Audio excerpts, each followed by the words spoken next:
Hello, मेरा नाम सचिन है और हम आपके साथ पढ़ने जा रहे हैं क्लास 9 का चैप्टर नंबर 6 एक्सरसाइज 6.1 का। ये है क्वेश्चन नंबर 1। तो चलिए सॉल्व करते हैं। तो आइए देखते हैं क्या करना है इसमें। तो बोला गया इसमें इन फिगर 6.13 इस फिगर में lines A B and C D intersects at O if angle AOC plus angle BOE equal to 70 degree, angle BOD equal to 40 degree, find BOE and reflex angle COE। तो समझते हैं एक एक करके। In figure 6.1 line AB and CD intersect at point O। ABCD जो है एक दूसरे को O पॉइंट पे इंटरसेक्ट कर रहे हैं। ABCD, ठीक है, O पॉइंट पे इंटरसेक्ट कर रहे हैं। यहां तक तो हमें समझ में आ गया। If angle AOC plus angle BOE 70 degree, तो गिवन दिया गया है, हम लिख सकते हैं given angle AOC plus angle BOE equal to 70 degree, ये दिया गया है। Angle BOD equal to 40 degree, BOD कितना है 40 डिग्री। तो हम यहां लिख सकते हैं देन, यहां एक चीज और गिवन है, एंगल BOD कितना है 40 डिग्री। अब तब हम क्या कर सकते हैं, एंगल BOD एंगल AOC कितना डिग्री का होगा। जब एंगल BOD जो है 40 डिग्री का है तो एंगल AOC भी 40 डिग्री का होगा। क्यों? क्योंकि बाई वर्टिकली अपोजिट एंगल, ये वाला रूल तो आपने पढ़ा होगा। जब ये 40 डिग्री का है तो इसके सामने वाला भी 40 डिग्री का ही होगा। तो हम लिख सकते हैं then angle BOD equal to angle AOC equal to 40 degree. अब हम यहां रूल कौन सा लिखेंगे, बाई वर्टिकली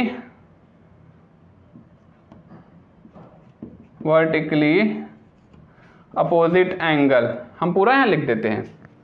ये समझ में आया।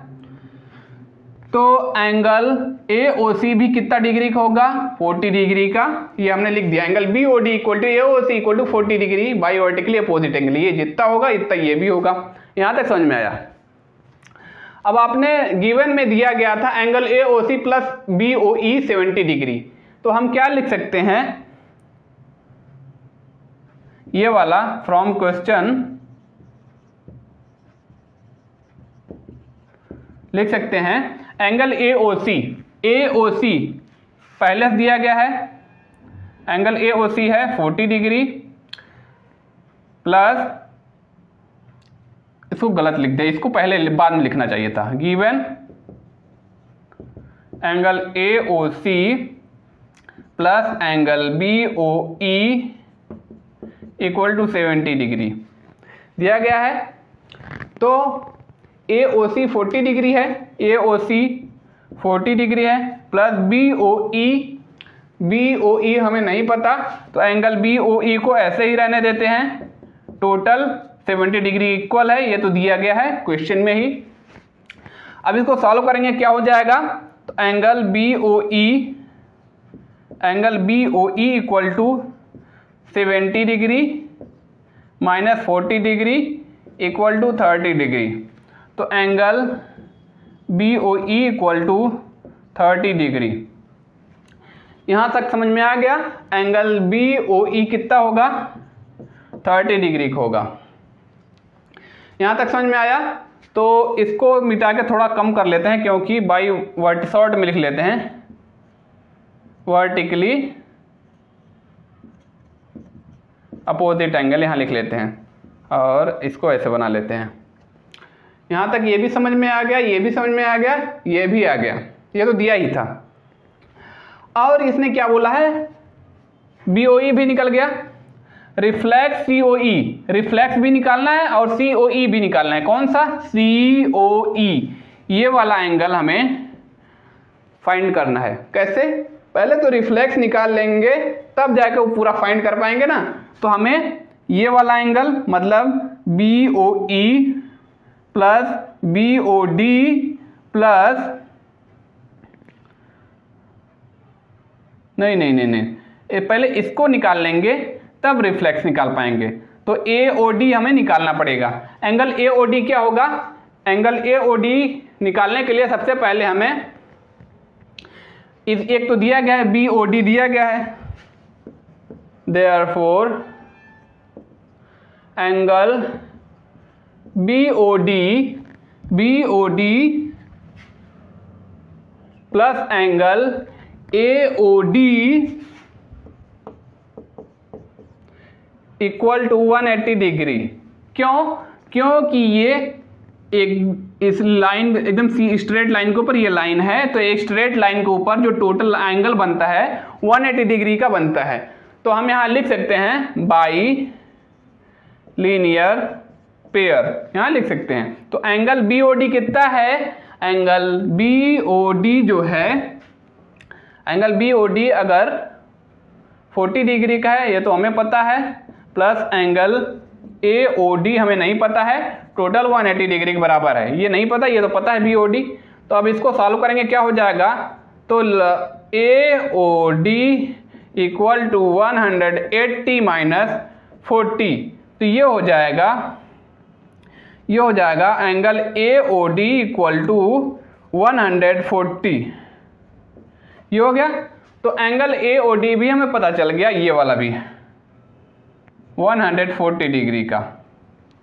अब हमें एंगल ये वाला सबसे लास्ट में क्या फाइंड करना है? COE फाइंड करने के लिए टोटल एंगल कितना डिग्री का होता है? टोटल एंगल होता है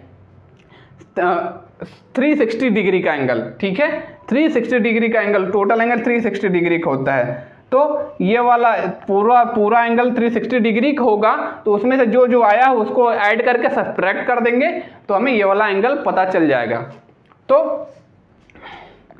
तो हम लिख सकते हैं, सीधे लिख सकते हैं, एंगल को लिखने की जगह सीधे एंगल के नाम को लिखने की जगह सीधे एंगल को लिख देते हैं। टोटल एंगल कितना होता है? 360 डिग्री का होता है ना। तो हम लिख सकते हैं 30 degree plus 40 degree plus 140 degree plus 40 degree, इसको ऐड कर लेंगे और टोटल एंगल कितना होता है टोटल में से सब्ट्रैक्ट कर देंगे। ठीक है, कितना ये ऐड करने पे होगा 180, 40 40 180, 80 8 3 11, 210 210 250, 250 होगा। और 250 ये है यहाँ से लेके यहाँ तक, है ना। और टोटल एंगल कितना होता है 360 डिग्री का होता है। तो टोटल में से टोटल एंगल 360 होता है। 360 में से जो है 250 सब्ट्रैक्ट कर देंगे, कितना आ जाएगा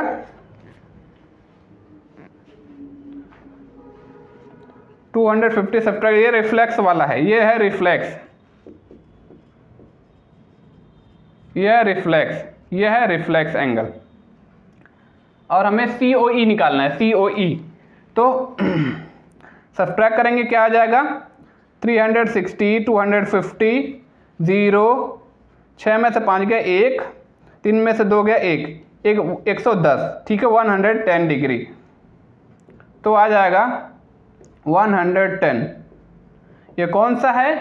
angle COE equal to 110 degree. ये होगा आंसर किसका? इसका, COE का। देख लीजिए। अब आई मुद्दे की बात समझ में आई हो तो वीडियो लाइक करिएगा और चैनल सब्सक्राइब। बाय।